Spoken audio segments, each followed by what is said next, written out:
and welcome back. We are on to a new book.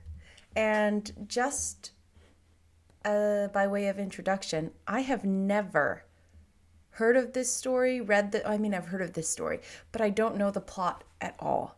So I'm really excited to get into these characters, to discover it along with you. We are reading Little Lord Fauntleroy by Frances Hodgson Burnett. You might recognize the name of the author. The author is also the author of A Little Princess and The Secret Garden, so we know it's going to be good. Chapter 1. Cedric himself knew nothing whatever about it. It had never been even mentioned to him. He knew that his papa had been an Englishman because his mamma had told him so, but then his papa had died when he was so little a boy that he could not remember very much about him, except that he was big and had blue eyes and a long mustache, and that it was a splendid thing to be carried around the room on his shoulder. Since his papa's death, Cedric had found out that it was best not to talk to his mamma about him. When his father was ill, Cedric had been sent away, and when he had returned, everything was over. And his mother, who had been very ill too, was only just beginning to sit in her chair by the window. She was pale and thin, and all the dimples had gone from her pretty face, and her eyes looked large and mournful, and she was dressed in black. "Dearest," said Cedric. His papa had called her that always, and so the little boy had learned to say it. "Dearest, is my papa better?" He felt her arms tremble, and so he turned his curly head and looked in her face. There was something in it that made him feel like he was going to cry. "Dearest," he said, "is he well?"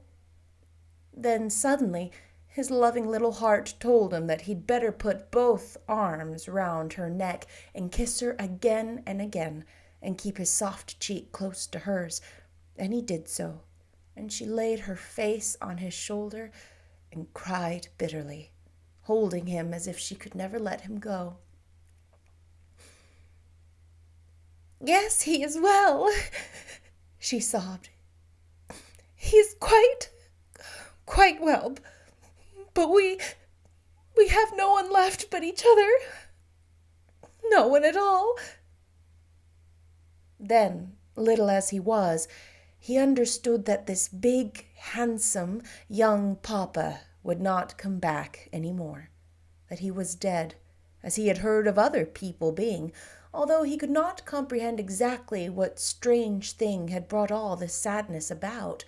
It was because his mamma always cried when she spoke of his papa that he secretly made up his mind it was better not to speak of him very often to her, and he found out, too, that it was better not to let her sit still and look into the fire or out of the window without moving or talking. He and his mamma knew very few people and lived what might be called very lonely lives, although Cedric did not know it was lonely until he grew older and heard why it was that they had no visitors. Then he was told that his mamma was an orphan and quite alone in the world when his papa had married her. She was very pretty and had been living as companion to a rich old lady who was not kind to her, and one day Captain Cedric Errol, who was calling at the house, saw her run up the stairs with tears on her eyelashes, and she looked so sweet and innocent and sorrowful that the captain could not forget her. And after many strange things had happened, they knew each other well and loved each other dearly and were married, although their marriage brought them the ill will of several persons. The one who was most angry of all, however, was the captain's father, who lived in England and was a very rich and important nobleman with a very bad temper and a very violent dislike to America and Americans. He had 2 sons older than Captain Cedric, and it was the law that the elder of these sons should inherit the family title and estates, which were very rich and splendid. If the eldest son died, the next one would be heir. So, though he was a member of such a great family, There was little chance that Captain Cedric would be very rich himself. But it so happened that nature had given to the youngest son gifts which she had not bestowed upon his elder brothers. He had a beautiful face and a fine, strong, graceful figure. He had a bright smile and a sweet, gay voice. He was brave and generous and had the kindest heart in the world, and seemed to have the power to make everyone love him. And it was not so with his elder brothers. Neither of them was handsome, or very kind, or clever. When they were boys at Eton, they were not popular. When they were at college, they cared nothing for study, and wasted both time and money, and made few real friends. The old Earl, their father, was constantly disappointed and humiliated by them.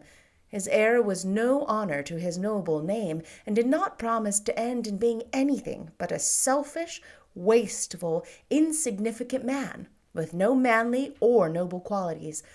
It was very bitter, the old Earl thought, that the son who was only third, and would have only a very small fortune, should be the one who had all the gifts, and all the charms, and all the strength and beauty. Sometimes he almost hated the handsome young man, because he seemed to have the good things which should have gone with the stately title and the magnificent estates. And yet, in the depths of his proud, stubborn old heart, he could not help caring very much for his youngest son.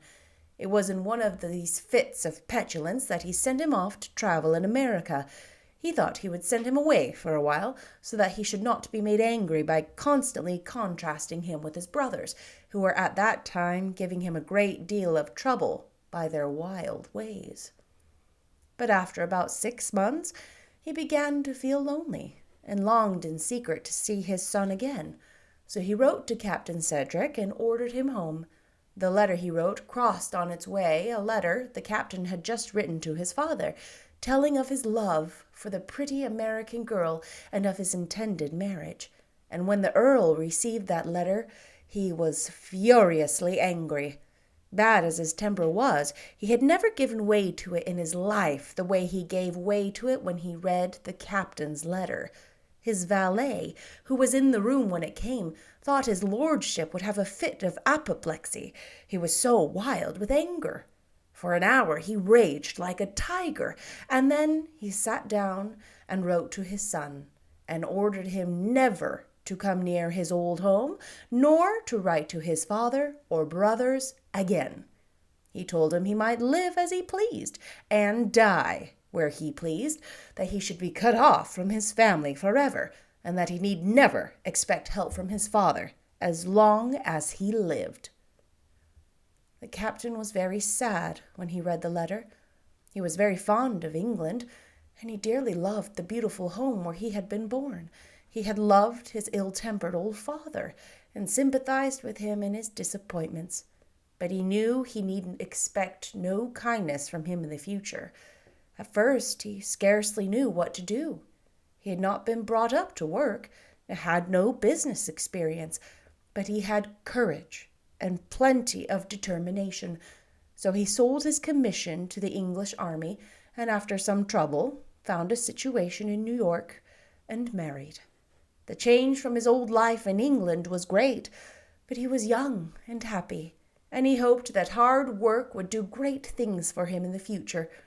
He had a small house on a quiet street, and his little boy was born there, and everything was so gay and cheerful in a simple way that he was never sorry for a moment that he had married the rich old lady's pretty companion, just because she was so sweet, and he loved her, and she loved him.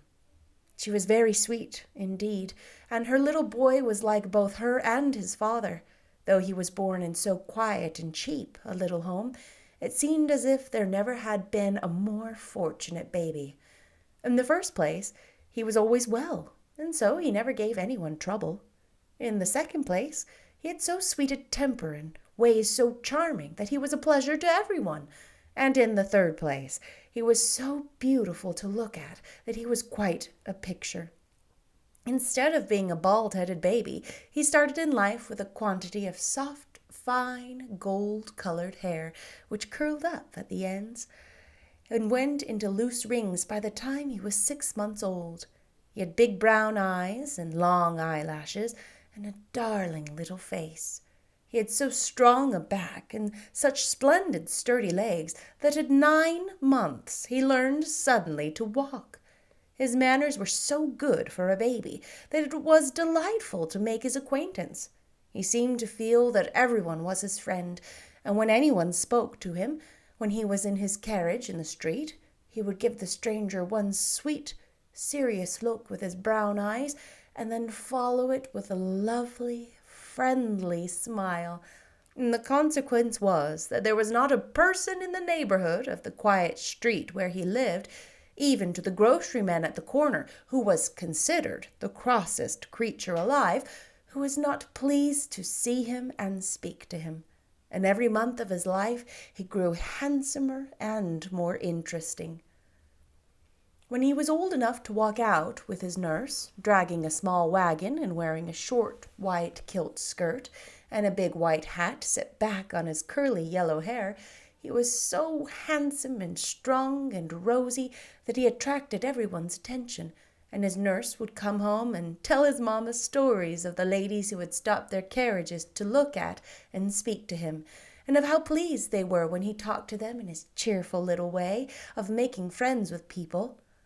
I think it arose from his having a very confiding nature and a kind little heart that sympathized with everyone and wished to make everyone as comfortable as he liked himself to be. It made him very quick to understand the feelings of those around him.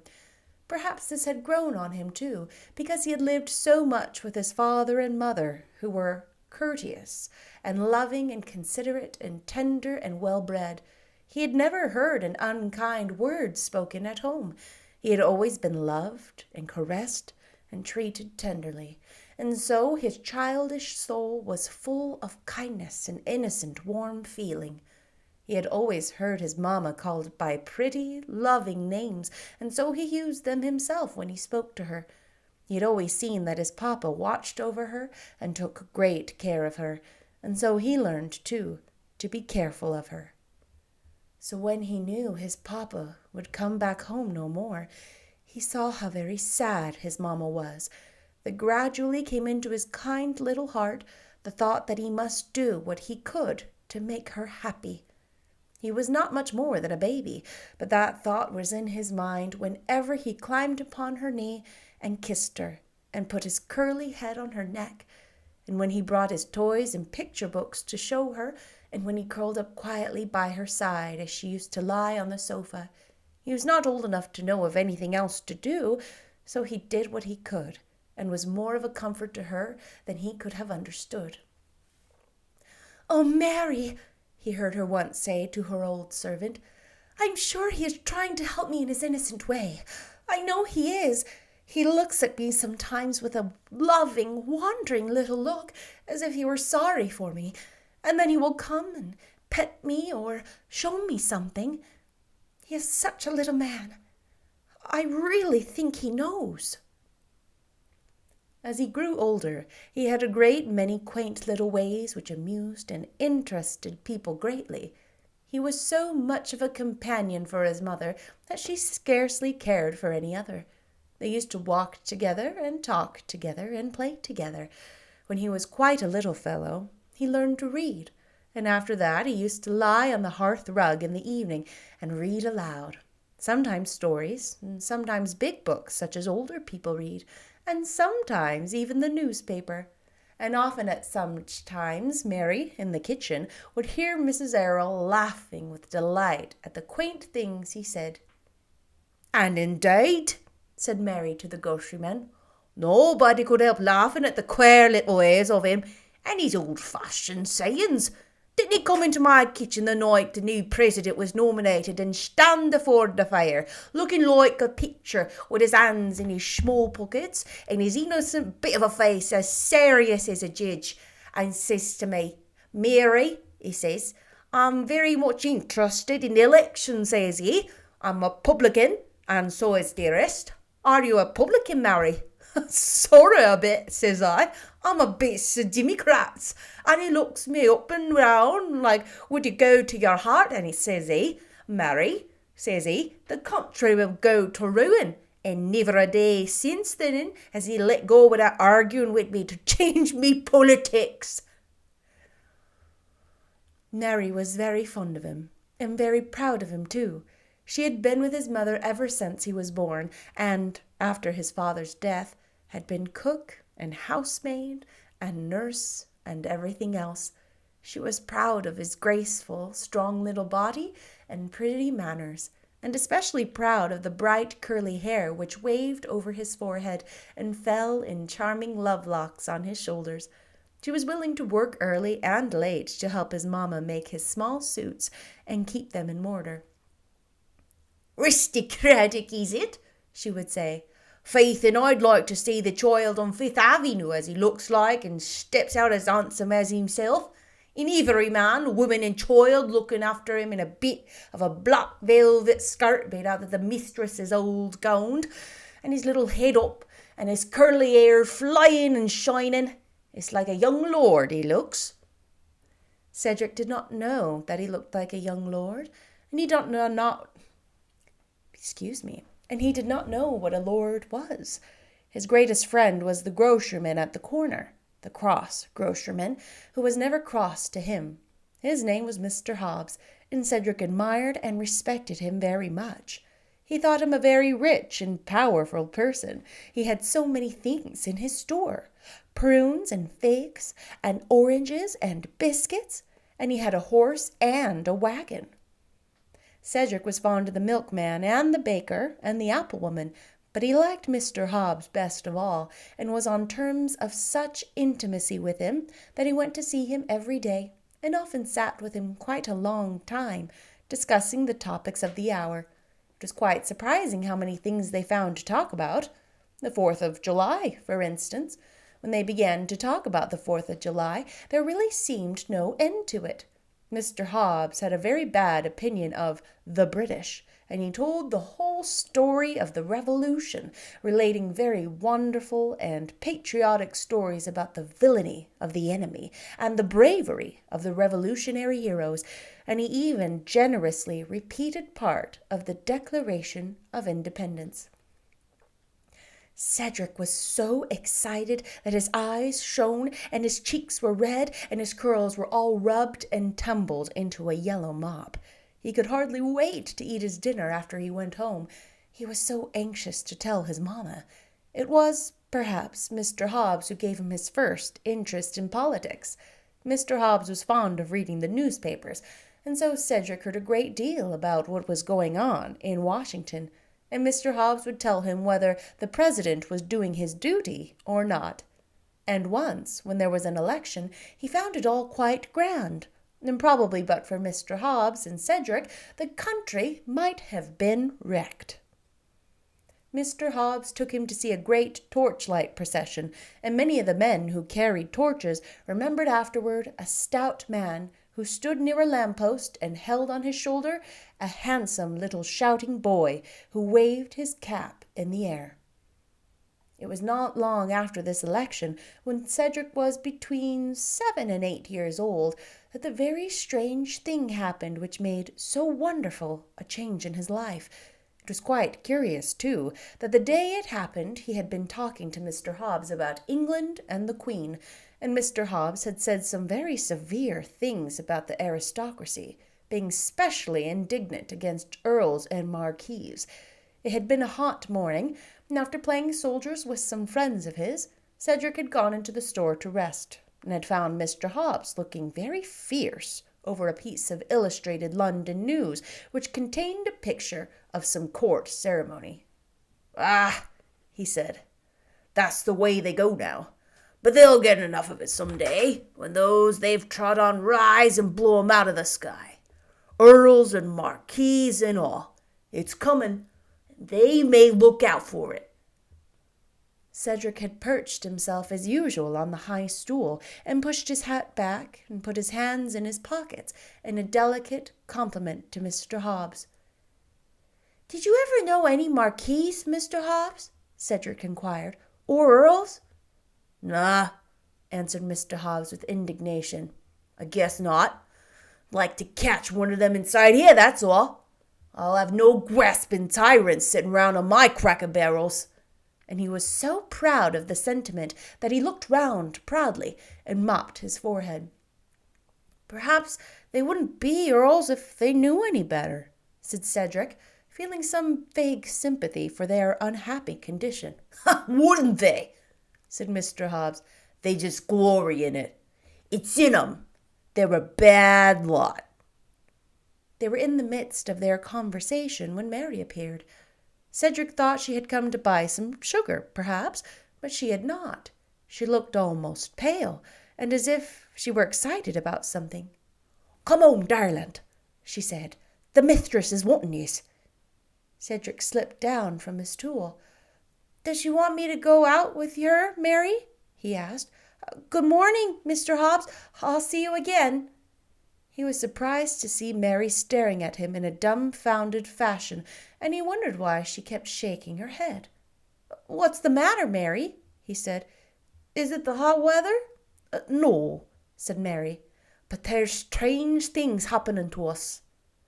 Has the sun given dearest a headache? He inquired anxiously. But it was not that.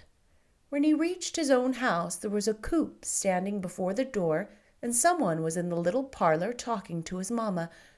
Mary hurried him upstairs and put on his best summer suit of cream-colored flannel with a red scarf around his waist, and combed out his curly locks. Lords, is it? He heard her say. And the nobility and gentry. Och, bad cess to them. Lords, indeed. Worse luck.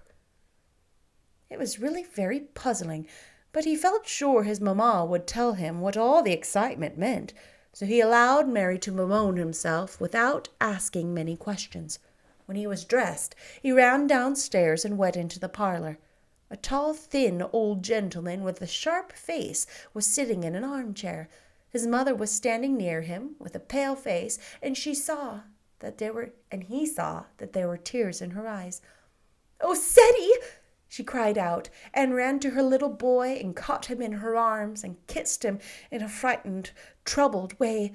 Oh, Ceddie, darling! The tall old gentleman rose from his chair and looked at Cedric with his sharp eyes. He rubbed his thin chin with his bony hand as he looked. He seemed not at all displeased. And so, he said at last, slowly, and so, this is little Lord Fauntleroy. What do you think? What do you think? I'm so excited. I really like it so far. I love the characters, and I love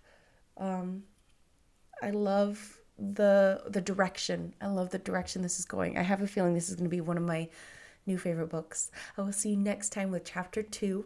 Just to give you some perspective, these chapters are much longer than Pride and Prejudice, what we just read. Each of them is about 20 to 30 minutes long, if not a little longer or a little shorter. And we should be getting about one every day. I might not be able to. We'll see. This book only has 12 chapters. Is that right? 15, 12? Let me see. 15 chapters, as opposed to many others that I have read, which are 20, 30, or, for example, Jane Eyre 34, I think, and Pride and Prejudice 61. So this is a much shorter, faster, light-hearted read. And yeah, it's going to go quick. I'll see you tomorrow with chapter 2 of Little Lord Fauntleroy. Bye-bye.